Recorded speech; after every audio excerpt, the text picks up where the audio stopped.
Hey, what's up? It's your girl Neek, and you're tuned in to Neek at Night. So recently there was a Rick Ross video that sparked a lot of conversation and dialogue around colorism in the music industry.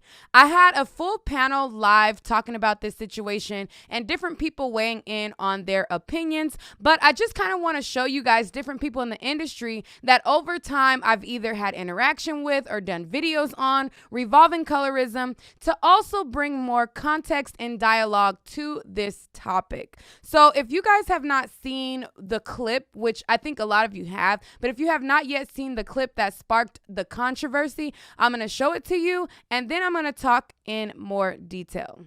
So a Twitter user shared this and the caption is the music industry in a nutshell. Just Ricky, you got me for the whole night. Baby, we gon' get it right. Oh yeah, I don't like no weird shit. Then must be in the sleep quick.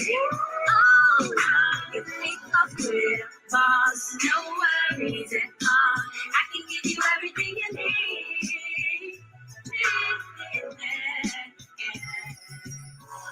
Your future bright, shorty, your future bright. Okay, so as you see that, he's telling her future bright, her future bright. It's not sonically sound. It doesn't sound good. The vocals sound a hot mess. The runs don't go like it don't sound good. You know, but they rocking and they championing and they like your future bright, shorty. You sound good. So then there's this dark-skinned woman who made a song. Her song was different, but she used the same beat that Britney used. So I'm gonna play that part. I just had to put it out there because I had to save myself. Kaya, you better deliver, Kaya. I believe in you, Kaya. Boy, you can have my heart and all my love. I'll give you that because I ain't with the judge. And I don't need nobody telling me that this ain't all that I can't see. So maybe we should run away. Run away. Run away. Yo. That wasn't the best platform for your voice. Nope. You have a unique voice. And Britt did sound better than yours. They like mine's best. Okay. So as you see that, Britney sounded a mess. She sounded horrible. Let me just give you a replay. Baby, we gon' get it right. Oh yeah, I don't like no weird shit. Then must be in the sleep quick. Oh no. A mess. And then you got this woman who her sound is sonically there. She sounds good. And he says that ain't it.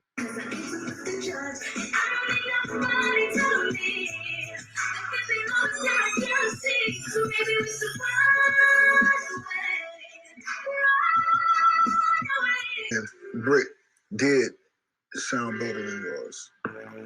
They like mine's best. All right, so as you can see, like I said, that's the clip that sparked this conversation. And I just wanted to refresh everyone's memory on the who, what, when, and the why this is a topic resurfacing again. A lot of you guys have seen that clip already, but for those of you who didn't, I needed to give you a refresher and give you full context. Now, colorism is a topic that I've tackled time and time again on my channel. I've definitely called out the likes of Tory Lanez when he did like the stunt about colorism. And I've also had red carpet interviews where I've interviewed people. And I've also talked to Beyonce's dad about what his comments were in depth about when he said that she made it further because of her skin complexion. Now, in this segment of the video, I want to reflect on some of the past videos that I've covered tackling this topic and share with you other people in the industry who have spoken out about this, and just so that we can have a full-on conversation. Now, when I did the panel on this topic, one of the comments and under that video, a female who appeared to be lighter in complexion, she made a comment and she said, you know, she's tired of seeing this conversation happen. Like, oh, I'm tired of seeing this. Like, why are we even having this conversation type of thing? And for me, I'm like, so is this one of those situations of her commenting, like, it doesn't happen to me, it doesn't affect me, so let's just not talk about it and hope that it goes away? I mean, not talking about these conversations does not make it magically go away. Being loud and calling it out, I think it makes people reflect on their actions, give people more self-awareness as far as how they can be buying into a slave-like mentality. And I think that it's healthy to have these dialogues to also reinforce to women who are of darker complexion that don't think that this counts you out, don't believe in the hype that this makes you less than, just understand how we got here from systemic racism and how we can be loud and be boisterous, and bring awareness and talk about these things. I feel like it's healthy. So with that being said, I want to first show you the first video that I did when I talked to Matthew Knowles, and he had made a comment, like I said, about Beyonce going further. Then I'm going to show you a video of Melyssa Ford, who was a video girl for a long time, a video vixen. And, you know, the game even rapped about Melyssa Ford. Like, everybody know Melyssa Ford, you know, from the videos, but they don't know that she drive a Honda Accord, blah, blah, blah, blah. I talked to her about colorism as well, and other celebrities as far as Zendaya, Kehlani, and others have also talked about this. So in this video, aside from the panel that I've already done, I want to shed light on those conversations that I've already touched on. As I queue up the videos, hit the subscribe button and become a night owl if you have not done so already. If you're a returning subscriber, I feel like you've watched a video, you're watching another one because you like that one. So hit the subscribe button and become a night owl. Now, let's see what Beyonce's dad had to say on Beyonce's internet, honey. Okay?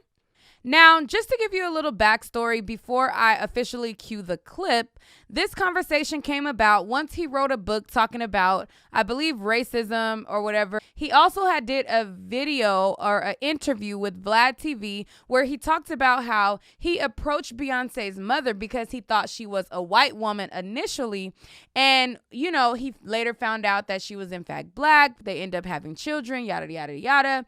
And he talks about how, you know, what you see on pop radio.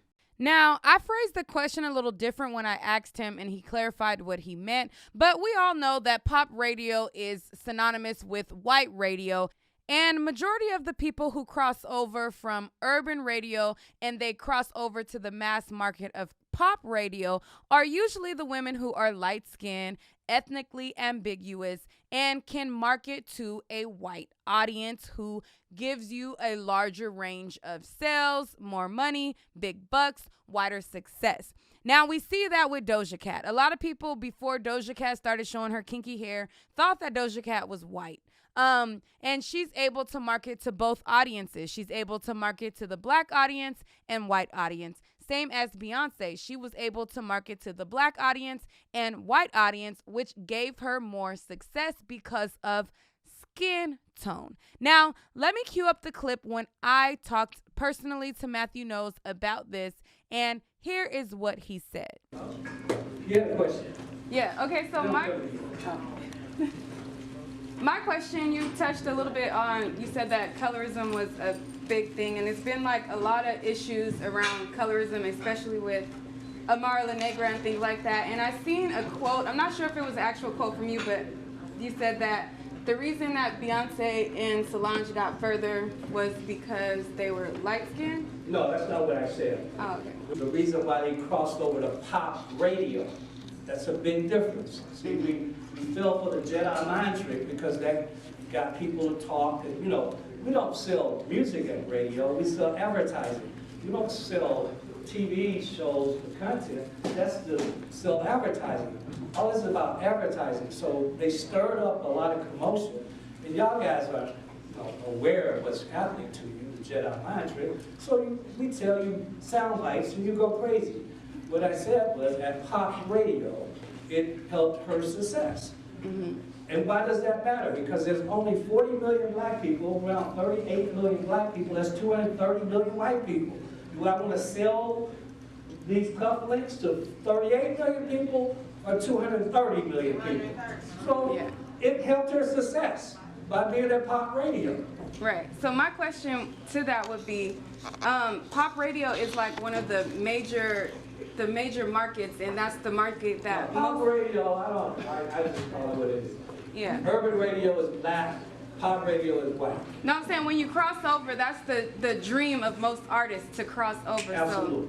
So my question would be the darker skinned artists and the people who aren't of, lighter skin, who don't really have the same advantages, what advice would you give them in this industry? I say have an incredibly great song that is undeniable. I say you are an incredibly great artist that is undeniable. And I say you gotta work harder. Just like I know as a black man I have to work harder than my counterparts. I was the #1 sales rep in the world throughout the 4 years at Xerox, medical division. In the medical division, I sold zero radiography for breast cancer protection. #1 in the world throughout the 4. And I used to say, I know because I talk about shit, right? So I knew when I was the #2 sales rep, I was going to get fired. I knew that, but I stayed #1, so they wouldn't fire me. So you got to be better. Work harder. Don't be a victim. Work harder. Don't be a victim. Right. Okay, so as you can see, he tried to clean up what he meant by saying, no, I said that they may have more success because of pop radio. Pop radio is white radio, which he also said in the video. He said urban radio is black, pop radio is white, and they were able to cross over because she had an appeal to the white market.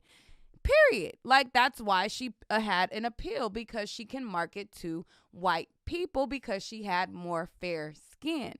Now, I also had this conversation with Amara La Negra. Now, if you guys remember, Amara La Negra, when she came into the industry, she had conversations about her skin tone and how she was disadvantaged in her Latin community because she had a darker skin tone. Charlemagne the God tried to act clueless about that colorism was a thing. And so when I had a chance to talk to her on the red carpet, I wanted to revisit the topic and see what she felt about it. And this is what she had to say. Hey, what's up? I got Amara La Negra here with me tonight at the A Toast to Young Hollywood event. And she is looking so beautiful, you guys. I mean, of course you guys can see her on the camera.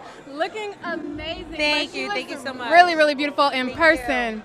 On my channel, because I have a YouTube channel, I cover a lot of topics talking about colorism, discrimination against darker skin tones, and things like that. You've expressed yourself a lot in that aspect, and when I seen you on The Breakfast Club, it just broke my heart that I was like, wait, how could they not understand where she's coming from and tell you that it was in your head and things like that? What advice do you have to other up-and-coming artists who don't have the favor of having a lighter skin tone? What is your advice to them to make it in this industry? You know what? You have to break barriers, and that's what I'm doing right now. I'm breaking barriers, and you have to force yourself into it. You know what I mean? Sometimes I know we want to feel accepted, but the most important thing is accepting ourselves. Once we learn how to accept ourselves and embrace who we are, other people don't have another choice but to do the same. So I think that's the most important thing, in order to have other people understand where you're coming from. Right. Yeah. I don't want to hold her up too long. This is the beautiful Amara La Negra. Okay, so as you can see, that was Amara La Negra's response to colorism topic. Now, I also talked to the video vixen Melyssa Ford, and she talks about colorism as well. Hey, what's up? Okay, so you guys are watching Nick at Night, and I have the beautiful Melyssa Ford with me tonight. I'm doing really good. It is very wonderful to see you, and considering the car accident and now you coming back. And it's good to see that you made a full recovery and you're back in the swing of things. I really like that. Thank you. That you were able to overcome that. Matthew Knowles made comments, and he's kind of made these comments before, but he said a comment along the lines of Beyonce wouldn't be as famous as she would if it wasn't for her complexion. Right. He has a point. He has a point. I mean, even as far back as me doing music videos, and something just happened with Tory Lanez, where he was doing a part in a music video, and the director tried to swap out a darker complected girl for a lighter girl, and he stopped it and was like, absolutely not. And kudos to him, and we're from the same country, so shout out to Tory Lanez. Yeah. So I mean, it's the same thing would happen when I was on music video sets. Me and the majority of girls were lighter complected, and I mean, I have a thing for chocolate girls. Listen, this is fake tan right now because I'm trying to get to your complexion. You know what I'm saying? So, but there is some merit to what he's saying. Unfortunately, colorism does exist in our industry, especially in our community. It's unfortunate, like the whole light skin, dark skin thing. It's fucking annoying. I hate it. How do you think that we can get past that into where everybody gets recognized for their actual talent versus? I mean, I think you guys are the winners, right? Like at this point, you know, natural hair, dark skin, like this, you guys are being put on the pedestal. Light skinned girls, we had our moment. You know what I'm saying? That's just my opinion. It's what I see. You know, I see the pedestal and the crowns being put onto dark complected girls, and I'm like, I'm here for it. Yeah. All right, guys. Well, that is Melyssa Ford, the beautiful Melyssa Ford. Okay, and I definitely appreciate you interviewing with me. Of course, of course. Thank you, beautiful. Have a good time tonight. Hey, this is Melyssa Ford, and you are watching Neek at Night. Okay, so aside from me personally speaking to Matthew Knowles and posting our interaction on Beyonce's internet and having a conversation with Amara La Negra about colorism and also talking to video vixen Melyssa Ford, who benefited high and hugely from colorism, there was other people in the industry who spoke about colorism like Zendaya and music artist Kehlani. Now, I'm going to show you what Zendaya had to say about how she's represented and how she's viewed as basically the token black girl in Hollywood. And then I'm going to show you what Kehlani had to say. Like, as a black woman, as a light-skinned black woman, that's important that I say, listen, I'm using my privilege and my platform to show you how much beauty there is in the African-American community and how much more. It weird that Hollywood, I mean, I wish you guys could be in these meetings, but Hollywood, Hollywood's, I guess you could say, acceptable version of a black girl, and that has to change. You know what I mean? Like, we're vastly too beautiful and too interesting for me to just be the only representation of that. Ooh, girl, you know, it's Sunday. So you're preaching. Right. But what I'm saying, it's about creating those opportunities. Sometimes you have to create the path, and that's what anything, whether it be Hollywood, arts, whatever. Sometimes you just gotta create your own. I think what's so important to me about SZA right now is she is a beautiful chocolate brown woman who is like taking over the planet right now. Like, as much as people don't want to say and admit that colorism is a thing, it's extremely a thing. And to see someone of her color and her stature with looking how she looks, as extremely beautiful and as talented as she is, winning 100% in first, I don't think anybody can wish for anything more. That's beautiful, and it's empowering to every single little girl in America who is of color. And I think that's just my favorite part. She's very honest and vulnerable and is not afraid to be that and stand in all of her truths at every single moment. All right, so that's just a couple of the interactions that I personally had and some of the personal videos that I've already covered on my channel. If you're on my channel, you've probably seen some of these videos, but I wanted to compile them for some of the new night owls and refresh some of the old night owls memories on some of the things that I've already covered and tackled. Now, with that being said, what is the solution? Now, there are plenty of people who feel like, oh my God, I'm tired of talking about this. You know, we always talk about this, yada, yada. But if we don't talk about this, how can people be self-aware that they may be buying into a self-hate ideology? I feel like some of these conversations have made people realize the way that they view the world comes from systemic racism, and it comes from sometimes a self-hating place. And I believe that some of these conversations has changed the minds of people because they were able to self-reflect. So with that being said, I want to know what you think is the solution to these issues. Now, in my panel that I talked about this conversation, a lot of the reason that we are having this same representation being over and over and over and over and over and over again repeated is because we don't control the media space that represents us. A lot of times it's like white networks who's showing their vision of what they think a black person is. As you've seen, Zendaya talked about how, you know, she goes into these meetings and she is what a lot of these executives feel is the acceptable black girl. I think if we were more in control of our media, then we can control the representation of what an actual concise and correct representation of the black woman and male experience is.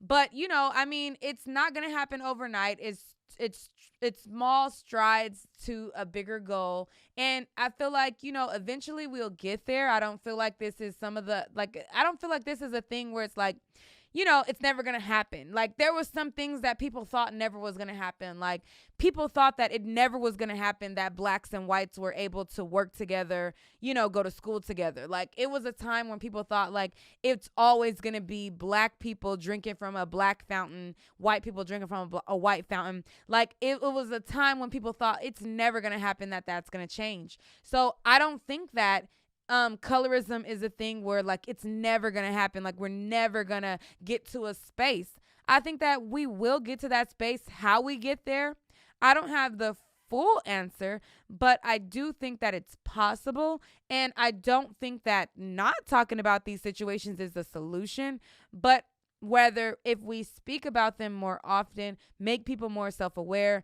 be more in control of our representation in media, then we might be a step closer. With that being said, thank you for watching this video. If you have not hit the subscribe button, do it right now. Also, it helps me out a lot if you share my videos and if you hit the like button. And I mean, I may be asking for a lot, but I don't think it's too hard to say, hey, take a visit to my website, neekatnight.com. I mean, I got some goodies on there that you might like, so check it out. It's spelled exactly like my channel. And with that being said, I'll see you guys on the next video. All right? Okay, cool. Bye.